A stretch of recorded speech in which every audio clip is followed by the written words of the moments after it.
আজ কোর্টের 17 নম্বর এজলাসে এক অভিনব কেস উঠেছে। এক ভদ্রমহিলা জীবনের মধ্যাহ্ন পেরিয়ে এসে স্বামীর কাছ থেকে আলাদা হতে চান নিঃশর্তে, অথচ স্বামী তার স্ত্রীকে কিছুতেই ছাড়তে চান না। বিষয়টা এইরকম, চাকুরিরতা স্ত্রী, বয়স প্রায় 50-এর কাছে, হঠাৎ করেই ইচ্ছে প্রকাশ করলেন যে আর সংসার করবেন না। তিনি সংসার করতে তার আর ভালো লাগছে না, তাই সবকিছু থেকে নিজেকে মুক্ত করতে নিঃশর্তে ডিভোর্স চাইছেন দাম্পত্য জীবন থেকে। কিন্তু স্বামী চান স্ত্রীর সাথে জীবনের শেষ দিন পর্যন্ত কাটাতে। একমাত্র মেয়ে তার নিজের জীবনে প্রতিষ্ঠিত, তাই জীবনের বাকি সময়টা স্ত্রীর সাথে একান্তে আনন্দে কাটিয়ে দিতে চান তিনি। কোর্টের চত্বরে বিশাল কৌতূহল, বিচারক কার পক্ষে রায় দেবেন, কার দলিল কতটা পোক্ত জেতার জন্য।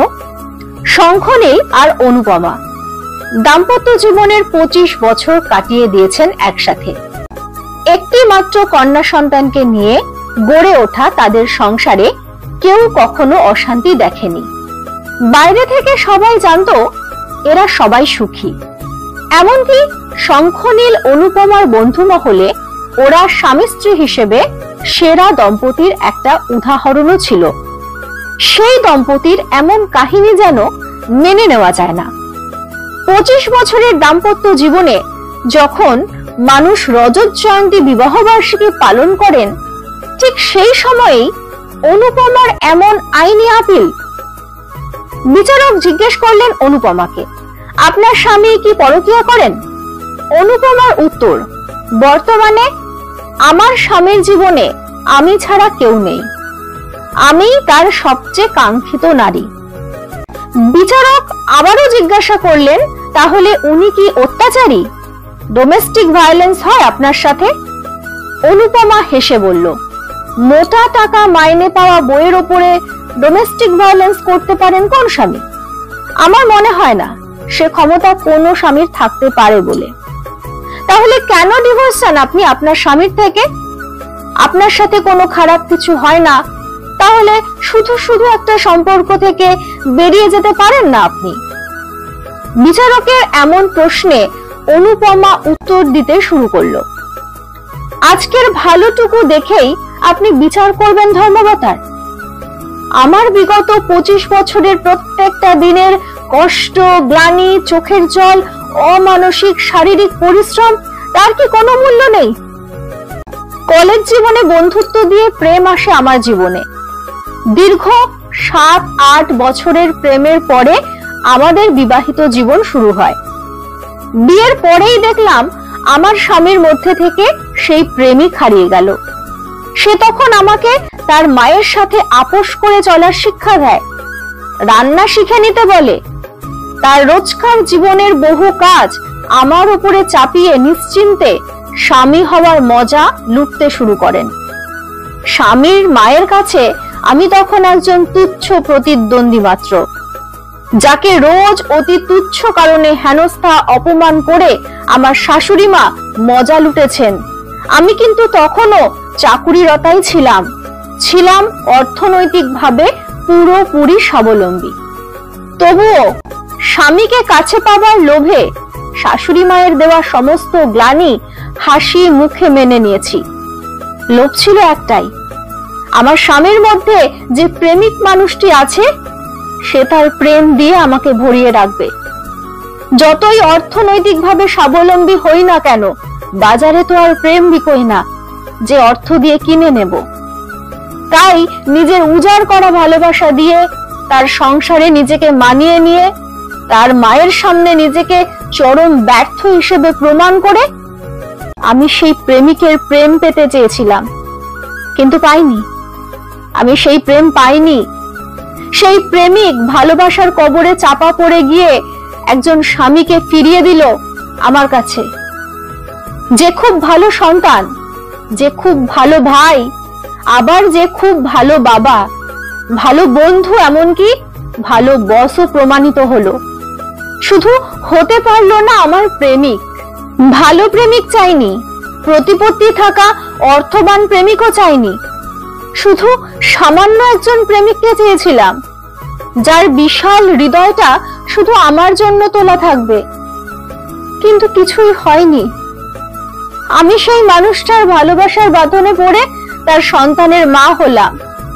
সংসার, সন্তান, চাকরি সবকিছু সামলাতে গিয়ে যখন আমি নাজেহাল, যখন প্রতিদিন প্রতিক্ষণে আমার শাশুড়ি মায়ের গঞ্জনায় আমি অতিষ্ঠ, তখন আমার প্রেমিককে একটু পাশে চেয়েছিলাম, যে আমার পিঠের ব্যথায় তার হাতটা বুলিয়ে দেবে, যে অফিস শেষে তার ক্লান্ত শরীরটা নিয়েই আমার ক্লান্ত শরীরের পাশে দাঁড়িয়ে বলবে, চলো আজ দুজনে মিলে কাজগুলো সেরে ফেলি।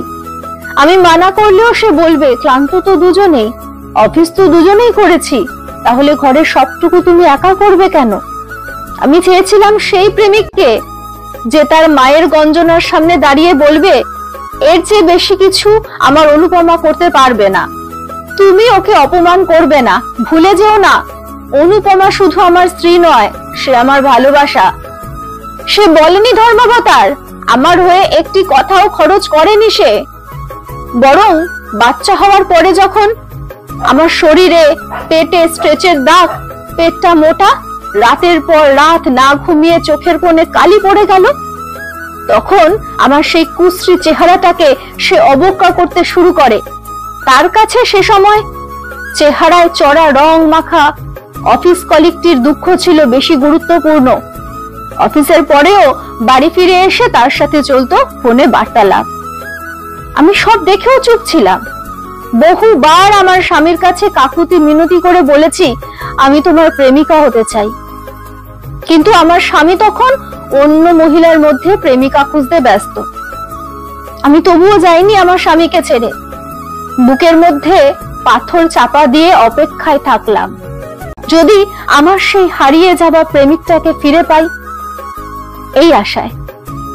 মেয়েকে নিয়ে আমি তখনও আলাদা হতে পারতাম, কিন্তু হইনি, কারণ আমি চাইনি আমার সন্তান তার বাবার ভালোবাসা থেকে বঞ্চিত হোক। কিন্তু আমার স্বামী কি ভেবে দেখেছিলেন, তার প্রেম, তার ভালোবাসাকে যদি আমি তার মতোই অপমান করতাম, বেঁচে আসতাম অন্য কোনো পুরুষের কাছে, তাহলে তার কেমন লাগতো? সে ভাবেনি ধর্মাবতার, সে কোনোদিন আমার জায়গায় তাকে বসিয়ে ভাবেনি আমার কষ্টটা। বরং আমার কিঞ্চিত প্রতিবাদও তার পৌরুষকে নাড়িয়ে দিত। আমার সিঁথিতে এক চিলতে করুণার সিঁদুর দিয়েছে বলে সে বহুবার অতি সহজে বলতে পেরেছে, বউ বউয়ের মতো থাকবে। হ্যাঁ ধর্মাবতার, বউ বউ হয়ে বেঁচে থাকতে হয়েছে আমায়, প্রেমিকা হতে পারিনি। একমাত্র মেয়ের যাবতীয় দায়িত্ব একা বয়ে চলেছি নিঃশব্দে।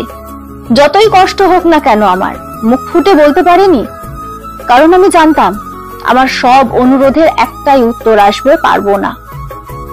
আমার স্বামী আমাকে সেরা বউয়ের শিরোপা দিয়েছেন তার বন্ধু মহলে।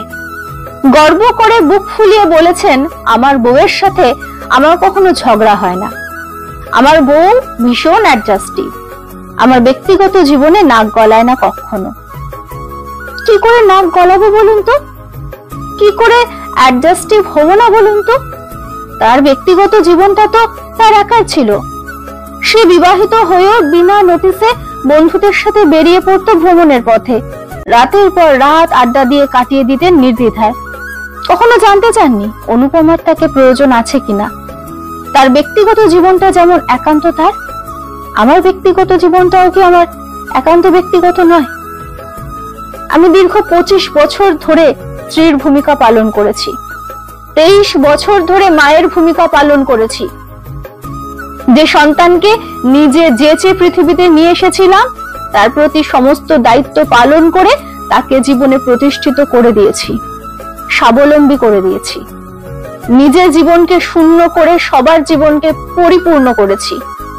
কিন্তু বিনিময়ে আমি কি পেয়েছি? কিচ্ছু না।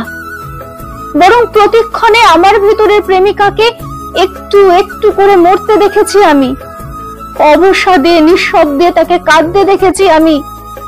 সেই প্রেমিকাকে আমি বাঁচাতে পারিনি ধর্মাবতার, কিন্তু আমার মধ্যে যে মানুষটা বেঁচে আছে এখনো, তাকে আমি পূর্ণরূপে বাঁচতে দিতে চাই। সেই মানুষটার জীবনে যত শূন্য আছে তাকে তৃপ্তি দিয়ে পূরণ করতে চাই। তাই জীবন সায়নে এসে আজ বন্ধন মুক্ত হতে চাই আমি সংসারের সব মেকি সম্পর্ক থেকে। আমি জানি আজ আমার স্বামী আমাকে ছাড়তে চান না, কারণ দীর্ঘ 25 বছর ধরে আমার সেবা পেয়ে আমার সেবা পাওয়া তার অভ্যাসে পরিণত হয়ে গেছে। আমি আজ তার একটা অভ্যেস, একটা অবলম্বন, বলতে পারেন অন্ধের ষষ্ঠীর মতো। কিন্তু অন্ধ হলেই ষষ্ঠীর প্রয়োজন হয়, একটা লাঠির প্রয়োজন হয়। একজন পঙ্গুর জীবনে তার লাঠিটা তার প্রয়োজন হতে পারে, কিন্তু তার ভালোবাসা হতে পারে না কখনো। আমার স্বামীর কাছেও আমি ঠিক তাই। আজ আমি তার একাকিত্ব জীবনে প্রয়োজন মাত্র, তার ভালোবাসা নয়। আমি এখন ইচ্ছে মতো ভোরের সূর্য দেখতে চাই, ইচ্ছে মতো পরন্তু দুপুর অবধি বিছানার আলিঙ্গনে জড়িয়ে থাকতে চাই, ইচ্ছে মতো পাহাড় হতে চাই, ইচ্ছে মতো নদী। আমি সারা রাত জেগে ডায়েরির বুকে মুখ লুকোতে চাই, লিখে রাখতে চাই মনের সব অভিব্যক্তি। পরের দিন সকালবেলায় উঠে কাউকে চা জল খাবার করে দেবার তারা যেন আমাকে জোর করে ঘুমের কোলে না নিয়ে যেতে পারে। আমি সেই চেষ্টাটাই করতে চাই। আমি স্বাধীন হতে চাই। খুব বেশি দাবি কি করেছি ধর্মাবতার? একটা মেয়ে হয়ে জন্মেছি বলে আমৃত্যু শুধু দান করে যাব? পাবো না কিছু। মনুষ্য জীবন তো পেয়েছি ঈশ্বরের কাছ থেকে, তাকে উপভোগ করার অধিকার তো কোনো পুরুষ বা কোনো সমাজ কেড়ে নিতে পারে না আমার কাছ থেকে। তাই বন্ধন মুক্ত হয়ে মুক্ত বিহঙ্গের মতো জীবনের শেষ কটা বছর নিজের মতো করে বাঁচতে চাই। জীবনের সব ব্যর্থতা আর শূন্যতাকে আনন্দ আর পরিতৃপ্তি দিয়ে পূরণ করতে চাই। তাই জীবনের সব পিছুটান থেকে নিজেকে মুক্ত করতে চাই আমি। অনুপমার বক্তব্যে আদালতের এজলাস নিস্তব্ধতায় ভরে গেল। সত্যিই কি অনুপমা বেশি কিছু দাবি করেছে? সত্যিই কি এই দাবি অনুপমার শুধু একার? এ দাবি কি পৃথিবীর সব অনুপমার নয়? পৃথিবীর সব অনুপমায় কি স্বামীর মধ্যে একজন প্রেমিককে খুঁজতে খুঁজতে ফুরিয়ে যায় না? উত্তর জানা নেই কারোর। বিচারকও স্তব্ধ। জীবনের আদালতে বিচার করা যে শুধু কঠিনই নয়, সে বিচার যে বড় বেদনাদায়কও।